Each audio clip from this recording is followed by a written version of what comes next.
이번에도 파월 의장은 FOMC 성명서를 담담하게 읽어 내려갔다. 예상대로 금리는 동결되었지만 18명의 현인들은 그들의 의지를 점도표에 확실히 새겨 넣었다. 투표의 유무에 관계없이 의원들 각자가 생각하는 금리 수준을 반영하는 점도표는 이전보다 최종 금리가 올해 50bp 상승, 2번의 금리 인상이 더 있을 것이라는 모습을 드러냈고, 이는 인상을 멈추지만 곧 다시 올릴 것이라는 의사를 전달한 것으로 풀이된다. 주목받지 못한 점은 연준이 성장률을 대폭 상향 조정한 부분이다. GDP 성장률을 올해 0.4%에서 1%로 상향 조정하였는데, 이는 올해 예상되었던 침체에 대한 우려를 실질적으로 지운 것이라고 사료된다. 지난 12월 FOMC에서 성장률을 대폭 하향 조정하면서 증시는 12월에 S&P 500 기준 5%나 하락하였는데, 이를 고려하면 연준의 이 판단은 하반기 증시에 큰 영향을 줄 수도 있는 사안이다. 시장에서는 올해 금리 인상의 횟수를 두고 옥신각신하지만 어쩌면 지금부터의 게임 체인저는 성장일 수도 있겠다는 생각도 든다. 기자의 질문에 최소 3개월은 봐야 한다고 답을 한 점까지 고려하면 현재의 흐름을 크게 벗어나는 데이터가 나오면 금리를 다시 올리겠다는 뜻으로 해석이 된다. 클리블랜드 연준에서는 모델을 활용하여 인플레이션을 예측하는데, 현재 6월 인플레이션은 16일자 기준으로 작년 대비 3.22% 상승을 점친다.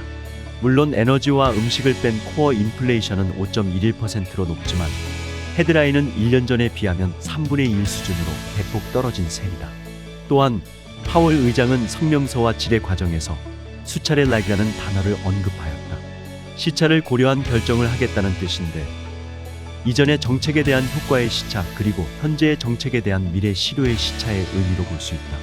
지금의 주저함은 과거 정책의 시차도 분석이 끝나지 않았으며 현재의 정책이 시차를 두고 미래의 효과가 나타나는 것을 고려할 때 현재의 정책의 강도를 높이는 것에도 보수적인 입장을 견지한 것이다.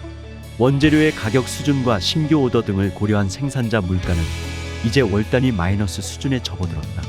그렇다고 핵심 물가의 우려를 잠재울 수 있는 것은 아니다.